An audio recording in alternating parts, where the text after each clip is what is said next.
to indoctrinate me, I would just go, hey, where did my legs go? Hey, where's my mother? Where did my children go? Oh, yeah, they were melted by 2,000-pound bombs that fell into our tent city. That would be enough. But when you go there, which I have done, I've been, David. I've been. Have you never Yeah, been there? I've yeah. been there.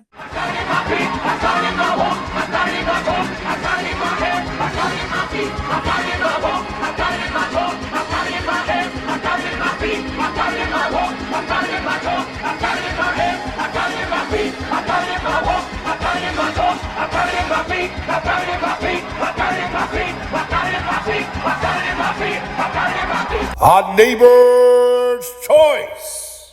Well, we have with us the returning guest, the friend of the show, and the director of the Vulnerable People Project, Jason Jones. How you doing, Jason? I'm doing good, brother. Good. How you doing? Man, he's back. I'm back. Yeah. So you've Jason's been back. Dun dun dun dun dun dun every dun. week we talk to you. You're in some other place around the world, or you're coming back from it. So I'm in a very exotic place right now. Um, the hill country of Texas. the Germans, the Hill These people. people are wild. They're wild. They float the river, drinking margaritas, starting fights. They're just a wild people out here in the hill country of Texas. Are they vulnerable? Not so vulnerable. Not so. They are when they have too much to drink and they're floating the river. Uh, how close are you to Austin, Texas, by chance? About 30 minutes, 20 Goodness, minutes. San I hear that Antonio. there's a lot of wicked district attorneys around there and stuff, huh? Pretty evil. Yeah, I'm not in this. I'm new to Texas, and I'm not here that much, so I don't know. Maybe it sounds like it'd be true. Wow. Apparently, you're allowed to do whatever you want criminal wise, and you get away with it over there.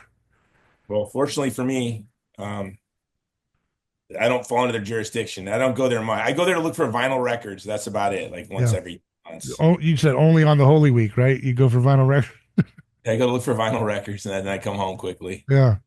So you've been to abroad again, but I wanted to first start off because there's a video you did that's already got what over 3 million views, and it's a video from the Vulnerable People Project that you run, and it's about how you can't get all this warehouse of food, and we'll probably edit the clip so you can we'll put it in the show so Thank people you. can see what we're talking about. But you were saying you can't get the food into Gaza, right? What's going on there? Yeah, well, I'll just kind of give you some background. I run a human rights organization. We also make movies, and so I was in Europe working on a film when the conclave was announced. As a good Catholic, I left Paris for Rome, and I had the privilege of being at the conclave. And the Pope Leo he lived about 2 blocks from where I lived when I lived with my father. Wow. And his favorite pizza place is the first job I had, Aurelio's Pizza. So that was kind of great. But I was there actually hopeful that Pizzaballa, the Patriarch of Jerusalem, would be the new pope. And there was a lot of rumors, a lot of Yeah. hope. But although Pope Leo 14th seems absolutely incredible, and I'm so looking forward to his encyclical on transhumanism and AI, he's sort of pointed to by his name that will draw from Rerum Novarum.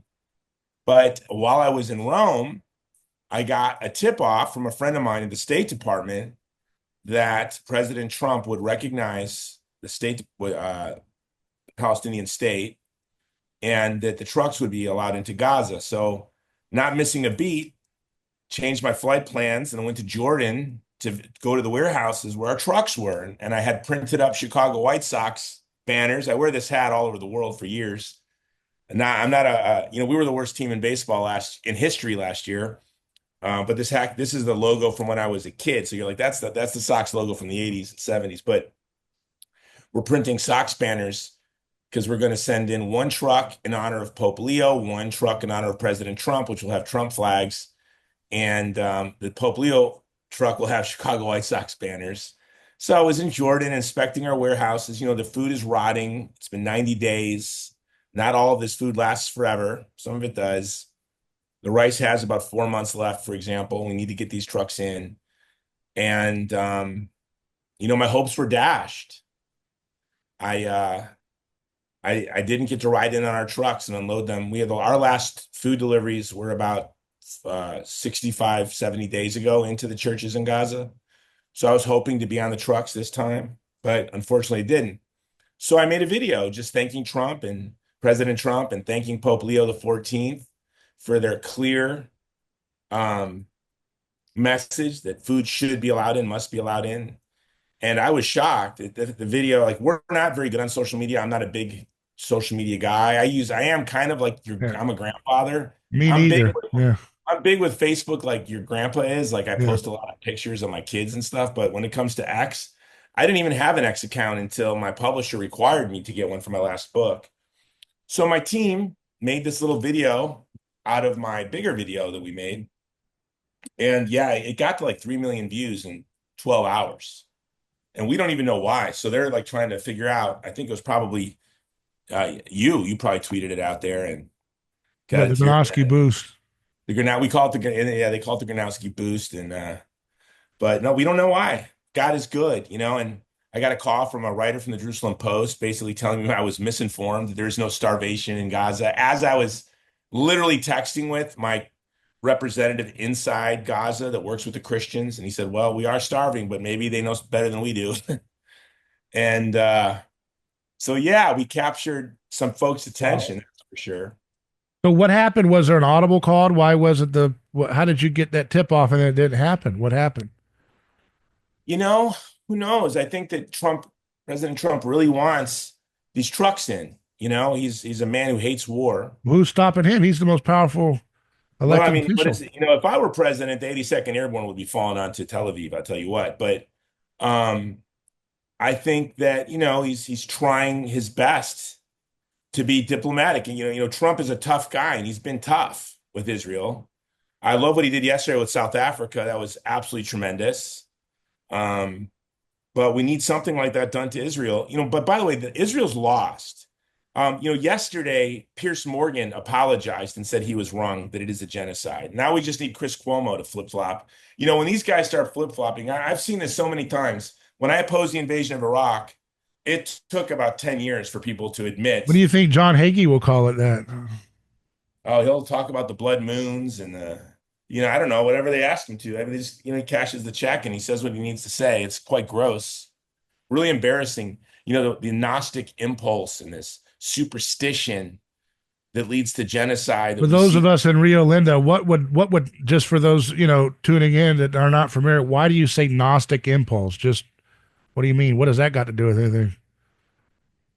They if you follow Hagee for a long time, it's always talking about things that are vague, and if you count 4 words, he treats the Bible like the Kabbalah.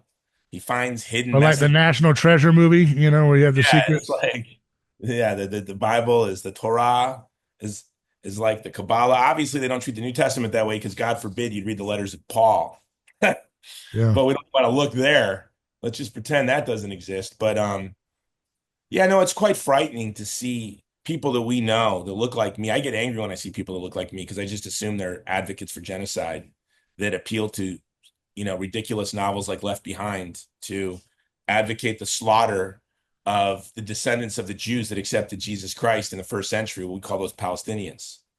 And they think they're being blessed when they're cheering on the destruction of the most Semitic people on earth. They're the Samaritans and the Palestinian Christians. So yeah, they're quite odd. It's quite odd. It's interesting, right? It's Rene Girard says, you may have heard of him. He's a French anthropologist, David, Catholic man. And he said, that whenever these enthusiasms of violence and hatred and scapegoating erupt in our own midst, we're like, I thought we were different. And you should read the comments. We're going to do a documentary on Christian Zionism, and I just can't wait to draw from the posts under our videos of starving children because the comments are absolutely unbelievable. And these people probably are in my family and in my neighborhood who think like this. It's just quite horrifying.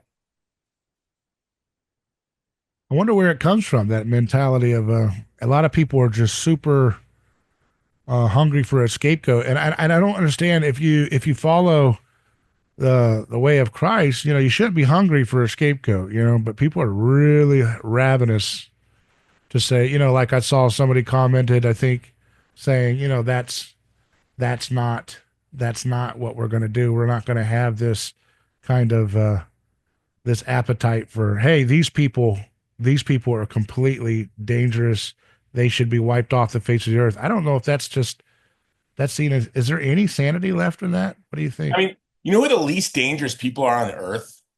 What's that? Palestinians. I mean, give me a break. Give me a break. A besieged, impoverished people suffering a catastrophe for the past 77 years of brutalization and dehumanization.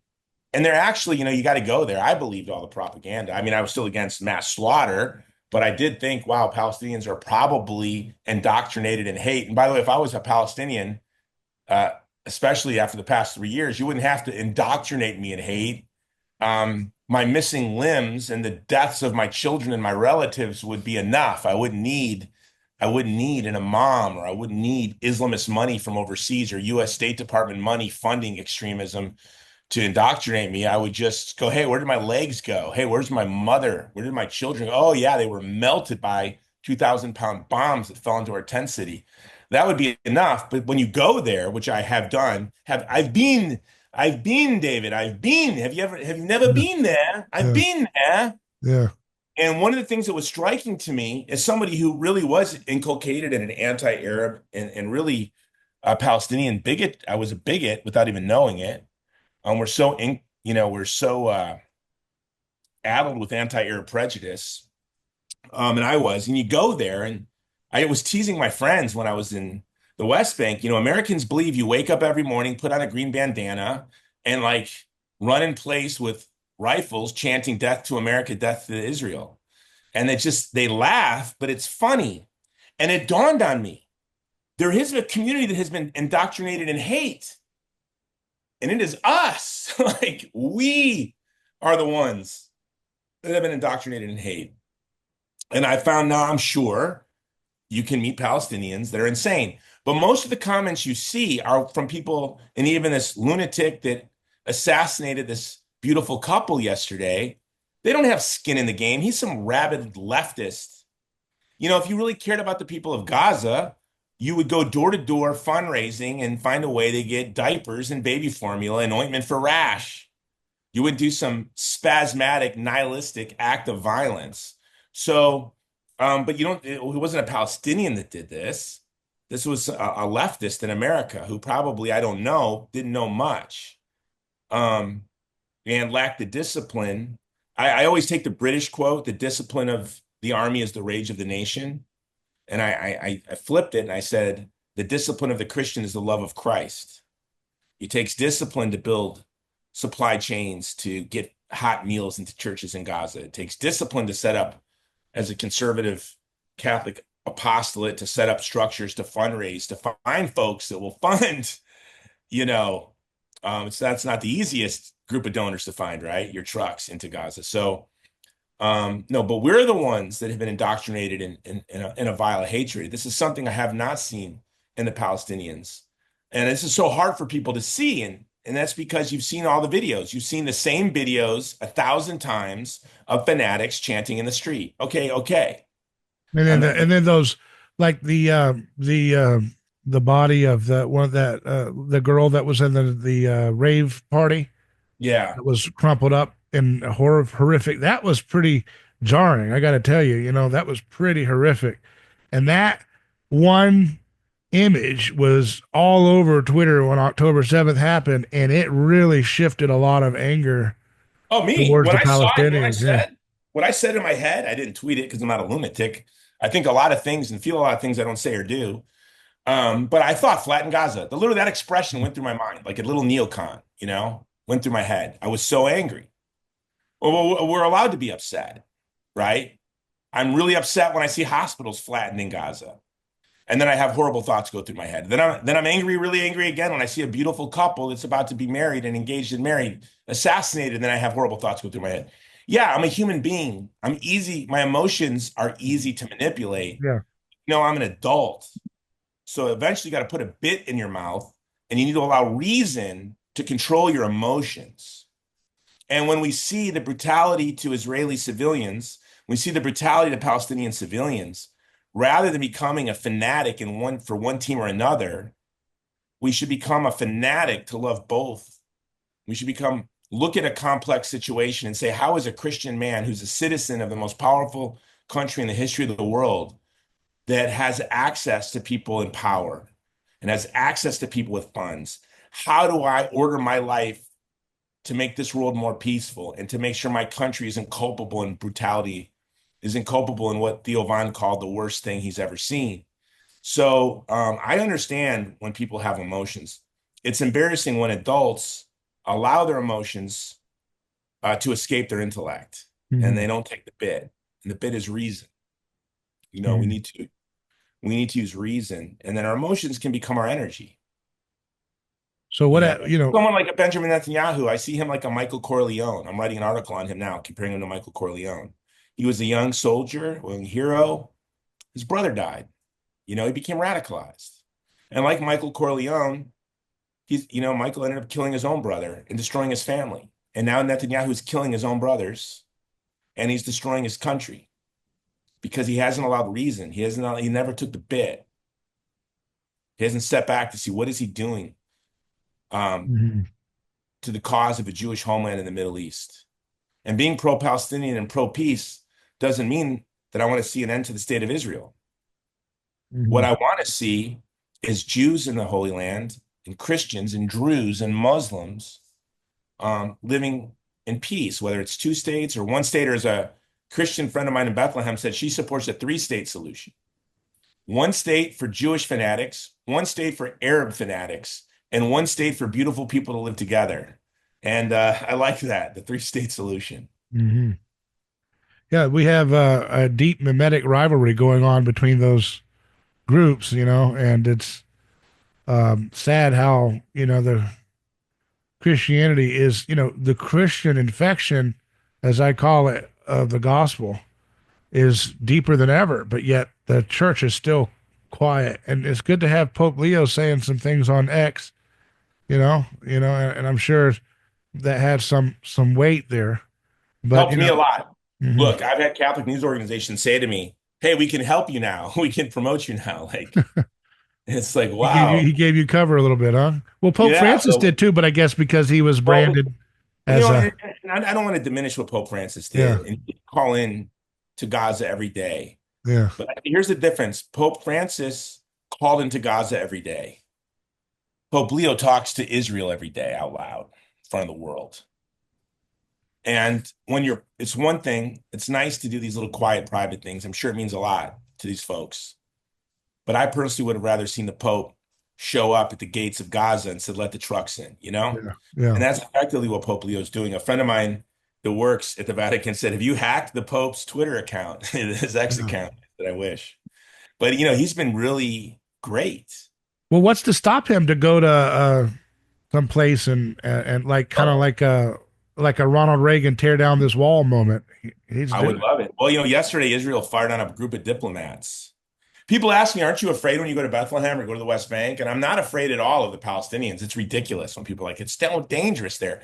When you cross into the West Bank, your GPS says you are now entering a dangerous area. When I leave Israel into the Palestinian territory, I feel safer. I don't feel safe in Israel. How could you feel safe in such a violent country where it's acceptable to spit on Christians? You spit on me, and there's an international incident.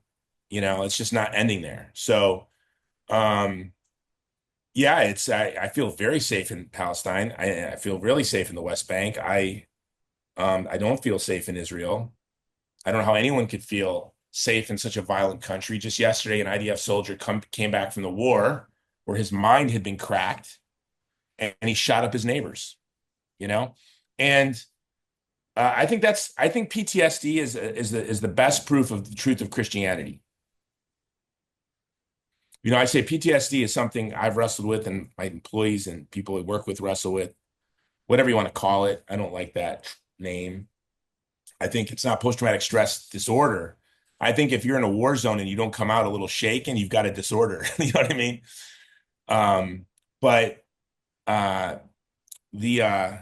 We were created to love each other, not hurt each other. No one gets PTSD from being kind and loving. People get PTSD from hurting people, and it's because it goes against the very reason that God created us. And so Israel is a country now that's being shattered because its young people have been sent off. They've been indoctrinated and sent off to do vile things. And then they come back and their pilots have been blowing their brains out, I think, at a rate of one a day. Mm. The pilots know what the Christian Zionists refuse to admit, that they're committing atrocities, right? And they weren't created to It drop reminds me 2,000. of the rate of burnout that the World War II pilots had when they were bombing Dresden. They had to fix that, by the way, by introducing the field of psychology to replace religion in America. That's a great article you should read by Matthew Crawford. Oh, I want to Who, read that because I am going to write an article on how PTSD proves the Christian theology. So Christian anthropology. I would love to read well, that. all of this is tied together, like the whole deconstruction of the father, the whole deconstruction of the family unit, of headship, of the church having a role, essential role in disputes within the family. All of that got totally filleted, especially after World War II, as a nice gift for the working class middle American boys that went off to lay down their life to try to save people all over the globe. This is an article you can read in unheard.com called the sexual revolution was a government psyop, and it was the idea Well, that Unheard is awesome. Unheard yeah, is awesome. yeah. So it's Yeah, a no, look, you talk about religion and atrocity. yeah. Bishop Fulton Sheen, who is probably the most influential Catholic bishop in the history of this country, had an Emmy award-winning TV show in the 50s. In 1945, he was Monsignor Sheen, and 6 weeks after the droppings of the bomb on Nagasaki and Hiroshima, he gave a lecture at Catholic University condemning the United States. Yeah. You look at Elizabeth Anscombe, probably the most important analytical philosopher in the English-speaking world in the 20th century, famously devastated C.S. Lewis in a debate on his book Miracles. He never wrote fiction. He never wrote nonfiction again after he debated this young student, Elizabeth Anscombe. And when Truman came to speak at Oxford, I believe it was, or Cambridge, I think it was Oxford, she led protests, that they were giving him an award because of the use of the atomic bombs. So, yeah, obviously, if you believe in God, you don't put all your eggs in this basket, and then you don't see means, you don't use evil means to any end. But you have to believe in God. And so what we're seeing is who the practical atheists are. Again, we saw with COVID. COVID told me who's afraid of death. These people were so afraid of death. Put your mask on, get your vaccines. They were so afraid of death. Yeah. By the way, the people who flatten Gaza, it's because they're scared, right? They're scared. Today, the narrative is Palestinians are the most dangerous threat in the world. What a joke. Hamas, which has less guns than the cartels, surrounded by an army pulverizing them with a population that's starving. And none of the money for Hamas comes domestically. It's come from USAID and our other allies. Wow. Think about that. It's not like they're, only 6% of the people alive in Gaza voted for Hamas. And they were goaded What to. percentage again? Say that again. Six. It was 44% at the time. Yeah. 50% of the population today is under 18. Yeah. When you factor in which percentage of the population was voting age when there was the last election 20 years ago, and what percentage of the population actually voted, and what percentage voted for Hamas, which is 44%. They didn't win a single district. Only 6% of people alive voted. Yeah. I don't know why anybody has not used the line that I've been talking about in my coverage of this, which is, I mean, I know people have said it, but it's not been honed in on, which is, okay, if that's the case, attach that fact to the fact that Israel has been funding, creating, equipping, training Hamas for decades, since the 80s, and America has too. So in any basic logic, who is morally responsible for their Hamas atrocities? The United States government and Israel. They I think funded it. anyone who funded Hamas should be strung up. So, okay. So why is that rhetoric not, how come, the people who are, I never hear that line, you know what I mean? Like I never hear that point hammered in over and over and over again. That's the point right there. That's it. People gaslight us. They want to pretend it's not true. They just want to pretend, they want to glance right over that. And MAGA should accept it. Laura Loomer should accept it because Trump's, Doge revelation is that not only was the United States funding Hamas, we were funding Al-Qaeda, ISIS, Hezbollah, and Boko Haram. And we're just getting started. Unbelievable. I always say this. Think of this. Imagine there was an economy out there. We're a $28 trillion economy, right? Yeah. Imagine what is the economy of Gaza, like less than that of their GDP of Milwaukee, okay? So imagine you've got the United States, Great Britain, Germany, Israel, some of the Gulf states, spending money in menacing ways to advance their interests across the region, Syria and Iraq and Lebanon and Jordan, okay, Libya, da da da. With their small GDPs, these people are overwhelmed, not access to capital or technology that we have. And we're like, why don't they just resist violent Islamists funded by the biggest economies in the world? That's what I'm saying. Yeah. When they can barely feed their families Yeah. because we ripped it's insane, brother. Imagine if there was a country, it's called Atlantis, and Yeah. Atlantis had a $250 trillion economy. Yeah. And every year they spend a trillion funding extremists here, white supremacists, cartels, gangbangers. They use media to foment ethnic and religious division. How long would it be before we would see America look like Syria or Libya? Yeah. It's unbelievable. We're headed that way, though. We're headed that way. Yeah, and the only thing Yeah. that can stop it is the gospel of Jesus Christ. You're a very kind, maybe, I know you. You're a big, strong guy. You're a wrestler. But you're a very kind, gentle man. I'm not. Like, I'm volatile, and I get in bar fights every couple times a year still, and I'm 53 years old. I'm always getting in trouble for this and that stupid thing. And I'm not advocating genocide. You know what I mean? I see all these, I call them the pumpkin spice Gestapo, walking around with their little Christian Zionist books that they, saw in the 700 Club, that they would never say a mean word to somebody in public, could insult their wife at a restaurant, they would look the other way, but then they're on Twitter like, they're the reincarnation of Amalekites. Wipe them off the face of the earth. Who are these people, man? Who are these people? Mm-hmm. They're weak. They're spiritually weak, and they're not grounded in the gospel. Clearly. Yeah. We don't need saints. We just don't need genocidal lunatics. Yeah. See, that's the thing. It's like I totally don't even get this whole dialectic, because from the very beginning, I wrote that article at the top of WorldNet Daily, which is the top OG Christian Zionist website. They published it as the top story, which was my takedown of the whole thing. And I said in there, I said the point that we've been saying together for a long time. This was right after October 7th. I said, it's called the cross is haunting of the Holy Land, and you've covered it. But the point that I've never heard anybody answer it, which is, how can you forget about which team we got to say is the less evil? It's a case closed story. The group that funded the killers is morally responsible, not the children they're killing. You can't get away from that. You could be the biggest Zionist and hold that position. That's, you know what I'm saying? That's what I'm saying. I'm like, forget the dialectic. That's that position. And I have Zionists who hold that position. And I have Zionist friends who insist I'm a Zionist, because I do think there should be a place for the Jews in the Holy Land, right?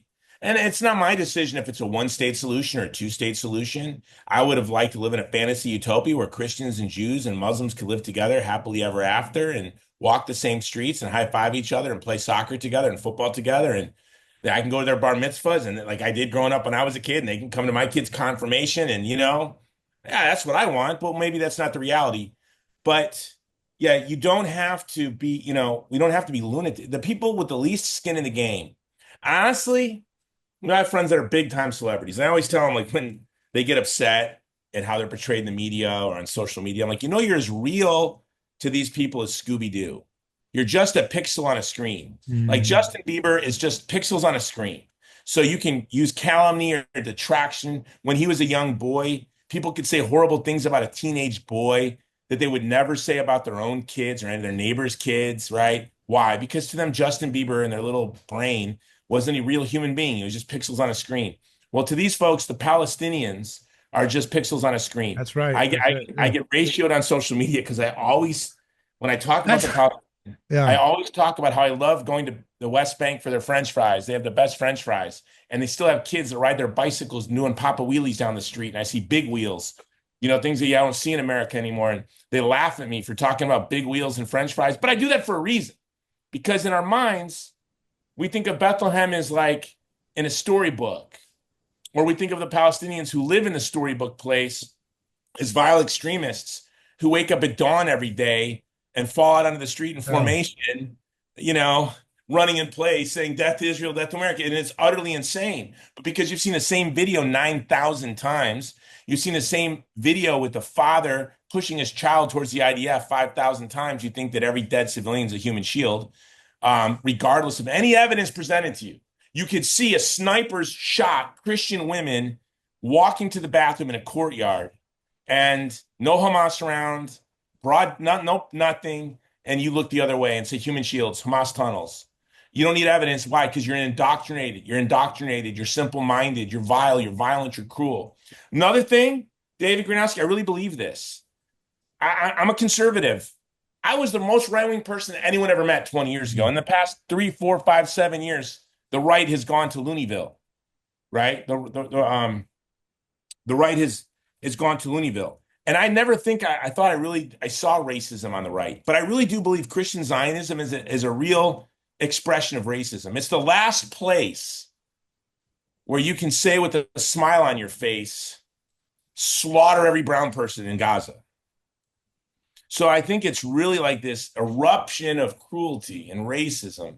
And it's the one place that you can say the most awful things, which they say, and there's no consequences. It's unbelievable that you can have someone like Jonathan Cahn. Hand me one of those Jonathan Cahn books. Do we have them up there? You know, who says the most awful things about Palestinians being the Amalekites and nonsense. And again, they use like Kabbalistic techniques. If you count 5 words over, there's going to be a blood moon 4 months in a row. Like all kind of nonsensical stuff that all leads to the same point. We're allowed to turn the descendants of the families that were in the upper room into pink dust. Okay. If that's what you get from the Bible, you're vile. And I always say to my friends, who are Christian Zionists, I pray to Jesus, God forgive me, you never repent, because it's so awful to me. I don't understand it. I don't understand how you can see video after video after video of people starving. And they go, well, you don't know, you've never been. And I'll be like, I've never been. I just got back. They go, oh, they must have indoctrinated you while you were there. I get this. As if I go over there and they sit me down and they're like, look at the watch, Jason. The other thing I've been telling people is, look, I'm a coward. The reason I'm advocating for Palestinians is very simple. I'm a filmmaker. I work in Hollywood. And everyone knows that the Palestinians control Hollywood. And the last thing I want to do is offend them. I'm also involved in politics. And the Palestinian lobby is so strong and so wealthy, God forbid I stand up against them because I'm a coward. That's why I stand with the Palestinians, because I want to work in Hollywood. I'm afraid of the Palestinian lobby. And the other thing is, anti-Arab bigotry is the greatest crime in America. Who wants to be called an anti-Arab bigot? So I pretend to care about the Palestinians because God forbid I'm blacklisted in Hollywood. I can't work in politics and I'm labeled an anti-Arab bigot. Obviously, I'm being facetious, right? It takes moral courage to stand up against the pervasive anti-Arab bigotry of a group that has no power. They're not going to cancel me. The Palestinians are not going to cancel Jonathan Cahn or Joel Rosenberg. Now, there's also news. I wanted to cover this. It's in the neighborhood there of Iran. Trump and them and Steve Witkoff have been working on some kind of a deal. But now there's news that, you keep hearing this news, but there's news that Bibi Netanyahu is going to order strikes against Iran. Do you support those strikes? I'll quote President Trump. Why do I want to see the beautiful young people of Iran die? If Israel wants to strike Iran... You want to talk about a humanitarian crisis, man? Whew. Well, the whole region is going to be lit up in fires like Gaza. People, I worked in Afghanistan. I worked in Iraq. And let me tell you, Iran is not Afghanistan, and Iran is not Iraq. And their proxies are everywhere, and they're very dangerous. It's going to be very dangerous to the Christians in Iraq and other places, and it could turn into a regional war. It's very dangerous. It's foolishness. What did you think of Trump meeting the new Syrian president, by the way? Did you support that, or what was going on? No, I didn't support that. I don't know what that was about. Maybe it was a wise decision. I do know that in the days since the meeting, Islamists have been burning down Christian houses, putting up notes on Christian doors saying, pay the tax. or we'll burn down your houses. And within 24 hours, houses started burning down. And unfortunately for President Trump, I don't think the media is covering this, but if the media ever does decide to start covering it, which they're eventually going to have to start covering it, it's quite embarrassing to President Trump. Um, but again, he said, he basically said, this is a bad guy. This is a tough guy. And he doesn't want war. He's a realist, And I think that it's like I didn't support the invasion of Iraq. But as soon as we invaded Iraq, I opposed the withdrawal, right? Why? Because we shattered it. We broke the secular equilibrium. And I knew that if we withdrew, it would be just the end of the Christians and the Yazidis, which sadly it was, effectively. And it wasn't even that great while America was there. I mean, most of the Christians were ethnically cleansed right under the nose of U.S. soldiers. So again, Trump is a very pragmatic man who hates war. And he just wants to stop seeing these wars. So if Jelani is if his leash is in the hands of Erdogan and Erdogan's leash is in the hands of President Trump, well, okay. Maybe it'll be okay. It's quite frightening, though. What we do at Vulnerable People Project, I'm inundated with messages from Syrian Christians and their families in the United States asking for help today. So, yeah. What do you think that whole pageantry of him meeting with Saudi Arabia and UAE and Qatar and all that, that whole group, anybody who criticizes Israel's foreign policy with Gaza is called on the paycheck of Qatar. But yet, and it's what I don't understand the taxonomy here. Is Qatar and Israel in some kind of relationship where they get to play dialectic together? Because Israel always got Qatar to get involved with Hamas funding. That's how they got it done. So it makes you wonder: are they playing characters here? No, I think Qatar's just in a really tough place, right? I mean, they do what they're told when the United States, which acting as a proxy for Israel, effectively asks Qatar to do things. They do it. And then Qatar and then Israel and the neocons are constantly trying to pit and break apart the relationship between Qatar and Saudi Arabia. It's a fact. Qatar's extremely vulnerable. And it's one of my favorite places in the world. I've never taken a penny from Qatar. People have accused me of that.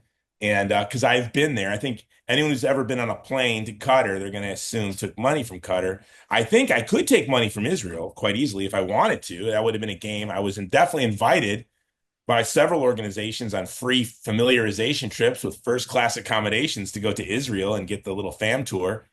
Palestinians never gave me such a tour. I was just there 70 hours ago, and obviously I had to pay my own way. The Palestinians didn't pay for my flight over. They did let me sleep for free in a Bible college. I will confess to that. I did get to sleep for free in a Bible college dorm room. So maybe that's what they're talking about. But yeah, no, it's ridiculous. I pity Qatar. They are in a real pickle. But why are they so tell me again, why are they again the designated scapegoat of any criticism of Israel funding? Why is it not somebody else like Iran? I guess it's or Saudi Arabia or Saudi's too big and too powerful, and Qatar's small and vulnerable. So it's just an easy boogeyman. They attack Qatar for housing Hamas. They attack Qatar for housing the Taliban. Well, they did it because we asked. We asked them to, like the Godfather asked the grocery store owner in Queens in 1967 to do something. You know what I mean? Like, hey, the Godfather wants you to, what. Yeah, okay. So yeah, we asked them to do things, and they do them. For example, they were the country that took in all the Afghans that served for us. All the SIVs, the special immigrant visa holders, went to Humanitarian City. They were in Qatar. Did Qatar have a choice? Come on. Of course they didn't. Did Qatar have a choice with Hamas or with the Taliban? No, the United States asked them to. So it's a real horrible game that they play. Mm-hmm. And and Qatar is in a very vulnerable position. Yeah. So where do you think this is all going to end here, realistic? It's up to MAGA.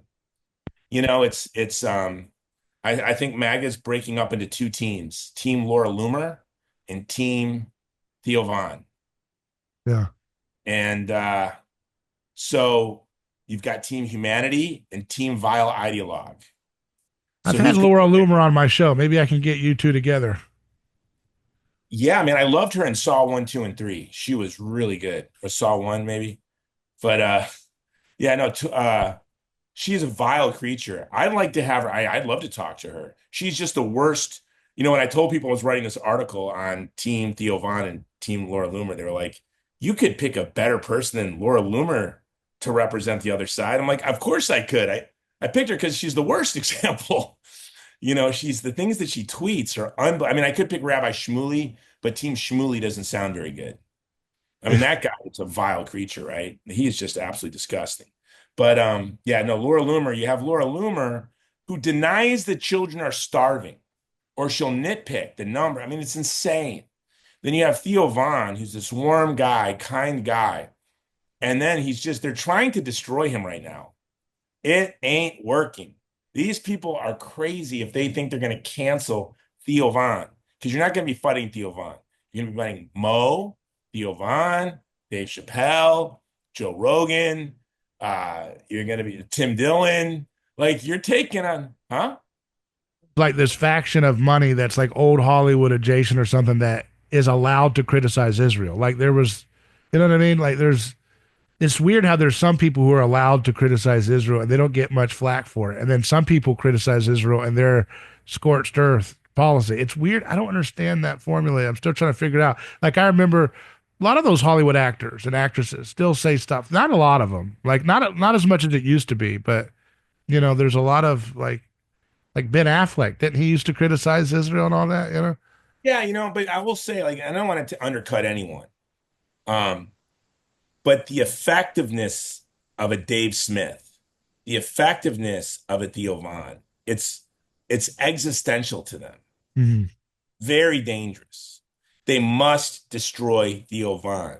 Now, if they were smart, they would just let the trucks in. I think I saw a video of Smotrich this week saying we need to let the trucks in to let the steam out of the kettle, Fine. Invite Theo Von there, give him a lawn chair and a Slurpee, and have him sit at the border and watch as hundreds of trucks roll into Gaza. Do that. Anything short of that, there's no going back. These kids under 30, all you got are boomers. But guess what every boomer has? A kid and grandkids that never stop talking about this issue.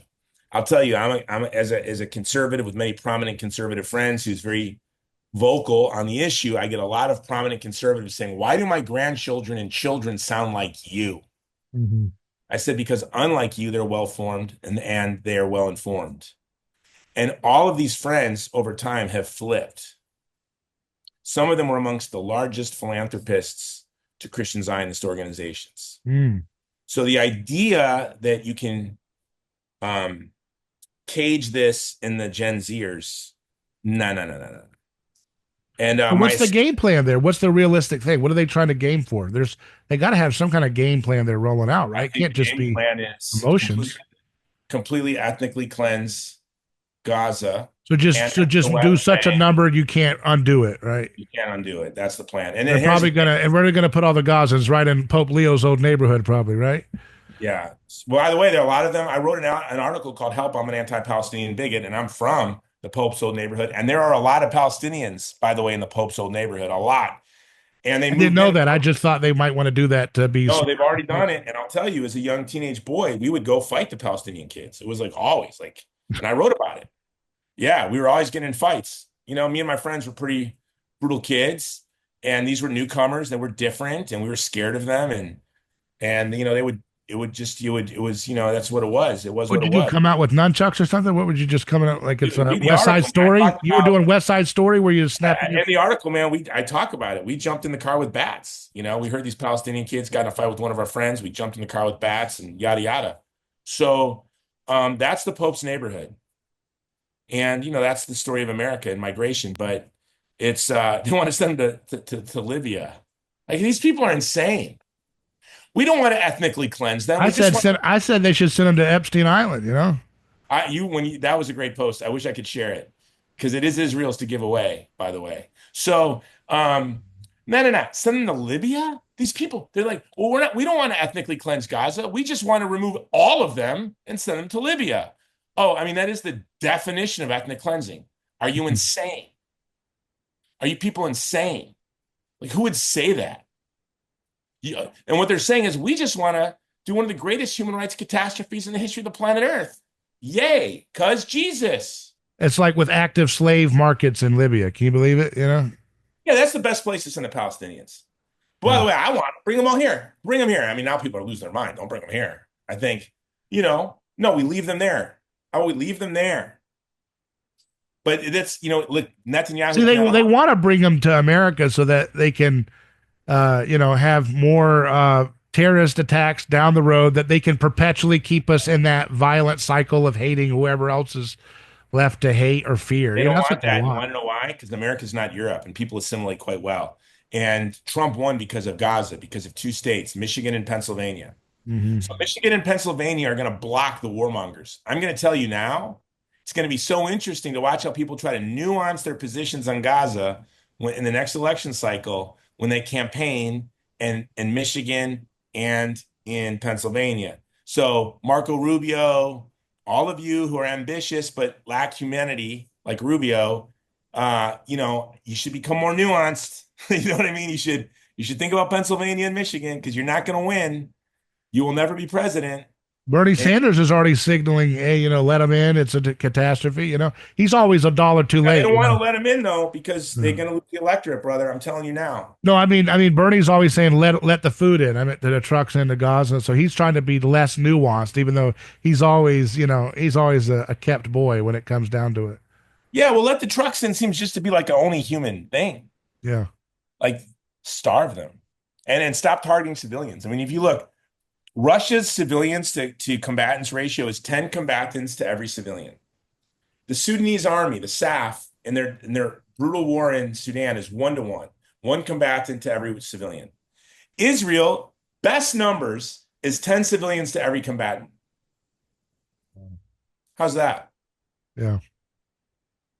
So 10-to-1. So what's the total? What's the total death count now up to in Gaza? Do we know?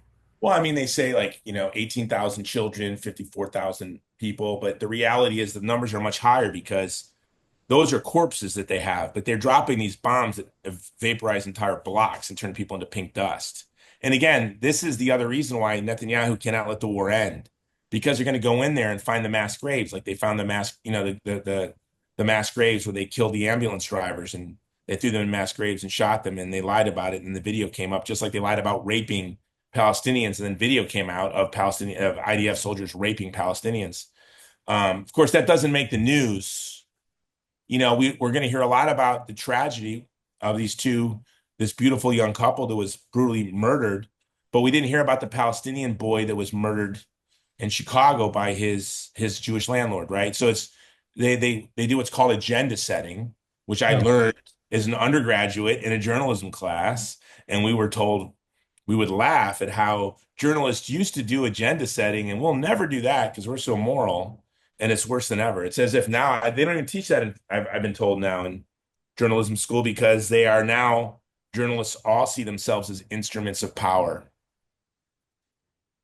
Well, Jason, what do you think is the most effective strategy to stop this war in both Iran and the Gaza thing? What do you think is the key, the best Achilles heel to the war machine, or whatever it is machine? Yeah, I think we have to divide MAGA. We have to stand up. We have to give Trump a great reputation to live up to. And we have to really encourage Trump to stick with his natural instinct, which is a revulsion to war. And he needs to understand that his legacy will be completely destroyed. As a man who, in a very noble way, I don't think this is a critique of Trump. I think he doesn't care too much about what you think about him, or what I think about him, or what the New York Times thinks about him, or what Fox News thinks about him, or what Bannon's The War Room thinks about him. I think what Donald Trump really cares about is what history thinks about him. In other words, he wants to do the right thing. And the right thing viewed from a distance, when emotions and self-interest and fear aren't in the ingredients. So he's under immense pressure. So number one is we need to educate MAGA. There's a brilliant article today up at American Conservative by George O'Neill, and he wrote another article recently. Read things like American Conservative, follow groups like antiwar.com, support organizations like the Vulnerable People Project. One of our missions at VPP is we run influence campaigns, right? But we also do a lot of relief efforts. But even our relief efforts are designed to humanize the people. The fact that they're worthy of our hard work and our discipline. They're worthy of our efforts to get food in. I just was away from my family for a month, pounding the pavement, meeting with everyone, trying to get my trucks into the churches in Gaza. And so we have to be intentional and serious. And then we have to analyze ourselves. I mean, all of us, most of this audience, like me, I don't know like you, but like me, most of this audience is probably so addled in anti-Arab prejudice that if you were to list a bunch of stereotypes about Arabs, they would say, well, that's not prejudice. That's how those people are, right? And it's so silly. But it's just the reality. And then for those of us who are Christians, like I don't expect anything from someone who's not a Christian. Because to stand with the people of Gaza is to kiss a leper. Mm. To stand with the people of Gaza is to kneel down next to a woman caught in the act of adultery. What do I mean by that? There will be consequences. You're going to be hit in the head with rocks. I think you should make a documentary like Michael Moore style, where you go and show up at John Hagee's office and Joel Osteen's office and do punk rock style. I think you need to do that.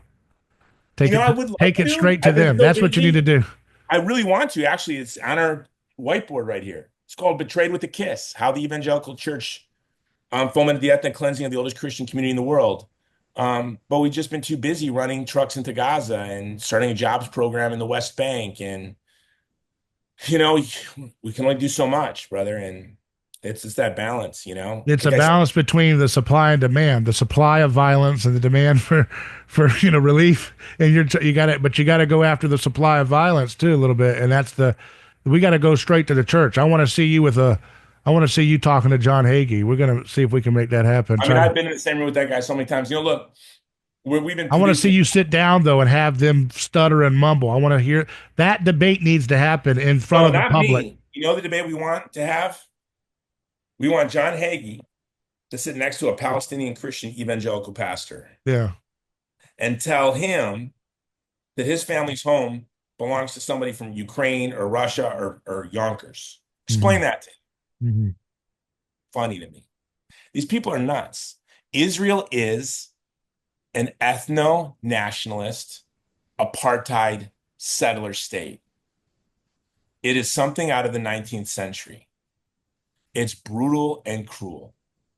And it's a very sorrowful place to be. To be in the West Bank with Christians that descend from the Jews that accepted Jesus, and they have to leave me at the checkpoint because they are not allowed in Jerusalem. That's very heartbreaking to me. That they live 3 miles from where their family used to live before the Nakba, the catastrophe, and they can never go. And I can go back and forth like I'm going to Walmart. That's utterly insane. It's getting even crazier. Israel now will say they have the only Middle Eastern country with a growing Christian population. Well, that's for 2 reasons. One is our ridiculous wars that shattered the secular equilibrium while we were funding Islamists that were eradicating these communities. But they are allowing in Ukrainians and Russians to settle who are Christian, to be settlers. They're letting them into Israel. So you could be a Christian from Ukraine and bounce around Israel like you own the place. Mm-hmm. But your family could have been in the upper room when the Holy Spirit descended, could have been fixing nets next to Peter when Jesus walked by, their ancestors. They're not allowed. Come on. It's insane. It's insane. And those of you who support it, you're kooks, man. And all of history will judge you harshly. You're going to be seen as just a sad, pathetic Eichmann trapped in a banal mob advocating cruel violence in the name of God. All because you bought a book. Give me one of those books with a glossy cover on an end cap, one of those Jonathan Cahn books. Oh. I hide them. Behind my Playboy magazine so it's not embarrassing. I can't buy those books. I have to buy them to read them, but I won't buy them in a store because it's embarrassing. So I joked I was going to buy a Playboy when I go to the cash register so no one sees it, and I'll hide the Jonathan Cahn book behind the Playgirl magazine so I don't embarrass myself around my Christian friends. But anyway, you know the books I'm talking about. Those glossy pumpkin spice genocide books. Seen them in a long time. Uh, I haven't what's seen that? those in a long time. Yeah, go to Barnes Noble. They're going to be end capped right now with a shiny, glossy, like they have weird titles like Paradigm or whatever, weird titles. And it's like glossy and purple and red and silver. And you touch it, because it's for people that read at a sixth grade level. You can feel the cover. And then you read it, and it's like Dungeons and Dragons. It's just like weird Gnostic nonsense. It's not the simple gospel message. The other one was the Love widows and orphans, serve the poor, stand with the vulnerable. No, no, no. Red moons, blood moons, counting words, reincarnation of Amalekites, blah, yeah. blah, blah. And there was another one that was really popular back in the 2000s. I think it was called Jerusalem Countdown. Was that by Hagee? I can't remember. Yeah, that That was was by the Hagee. bestseller one. That was about the war of Gog and Magog. That was the big Wow. one. That Is that? if that book intrigues you, your life is quite boring. Why don't you just play Dungeons and Dragons? Play some adventure game. Roll the dice, Dungeon Master. Because the people who live in the West Bank and Gaza are human beings. They're real. They have children that laugh and play and dance and sing. They're trying to learn their math, their calculus, right? I love going to Bethlehem and seeing the kids. They're doing their wheelies down the street, driving their big wheels, walking through the markets, just looking at the people. They're humans. They're not little figurines in your Dungeons and Dragons game with Hagee as your dungeon master. You can talk about blood moons, sanity. And they move on from one little Gnostic conspiracy to the next. It's always the Bible code, red blood moons. And then they had that series called Left Behind, which was so ridiculous. And they had the Rapture Force. Oh, that was the other guy, Joel Rosenberg, I think. Wasn't his name? Oh, yeah, Joel Rosenberg. I think Joel Rosenberg He's on is a Christian. He has a Christian like CBN or TB or some one of those channels. I think he's one of the ones that does that. I'll tell you about him. I think he's a humane dude. I think he's a good dude. He just believes. One of the things I've learned about Zionism and Christian Zionism is good people can be drunk and brutal ideologies. Mm-hmm. Why You don't you just sit want, down with him then? If you think he'd talk to you, that'd be great. yeah, he talks to some good Palestinian Christian friends of mine. Oh, here we go. Here we go. Come on. Come on. Come on. Come on. Here we go. Here we go. Here. The The dragon dragon prophecy. Where's my glasses? Here we go. Dude, Israel and the dark resurrection in the end times. Just when you thought your New York Times bestselling author Jonathan Cahn's books couldn't get more explosive, enter the dragon's prophecy. For the first time ever, Jonathan Cahn opens up end times prophecy to reveal the ancient forces at work to transform our world, the mysteries of the future, and the ancient secrets given to overcome and prevail in view of what lies ahead. I mean, look, this is bizarro land. Who are the sea people, and what is the dark resurrection? And, it says it's never been revealed. In other words, it's heresy that the apostles didn't know this or teach this. Church fathers, first, second, third, fourth, fifth century, Calvin, Zwingli, Luther, they didn't know about this. Billy Graham didn't know about this. Billy Graham didn't know about this. C.S. Lewis didn't know about this. But for the first time ever, you're going to get to learn about the sea peoples and the dark Oh, that dragon has to do with China. Oh, I think that's what it is. Is that what they're doing? I think it has to do with hold on. No, I think it has to do with Hamas, brother. I saw a thing where he was saying they're the reincarnation of Hamas is a dragon. I think they're the reincarnation of Hamas. Jezebel? True. In Aramaic, Hamas means zeal, strength, passion, and bravery. And anyways, yeah, come on, dude. They say this is the reincarnation. Do we believe in reincarnation of peoples? Come on. Wow. How do people that grew up reading C.S. Lewis, read N.T. Wright, listen to N.T. Wright. Don't read Jonathan Cahn, guys. Come on. Go on YouTube, watch N.T. Wright, the great N.T. Wright, the C.S. Lewis of our age. See what he says on Gaza. No. He's not talking about the resurrection of the sea peoples. Go into the book of Leviticus and every fourth word. I mean, come on. The sea people, that would be us. We're the ones that are a great naval power. And the Brits. Yeah, I think the Sea Peoples were us. They were the Vikings. Yeah, I mean, we were everywhere, right? So Yeah. maybe we're I mean, reincarnated. now, even though we are the ones that control the high seas, we took that over for the city of London, and I guess we're still running it. So, No, I mean, I think yeah, Hamas must have 6 or 7 fishing vessels and barrels they can tie together. yeah, yeah. What are they talking about? And I know some of you are like, I love Jonathan Cahn. You should be embarrassed. Just admit it. It's fun to read. I'm not saying you can't get into this with your pumpkin spice latte while you're at the Christian bookstore, next to the Office Max, waiting for Gladys to come by. You're reading your book, and then you're gonna, go to bridge club. I don't know what you guys are doing, but you shouldn't read this nonsense. Thank you for coming on. I appreciate it.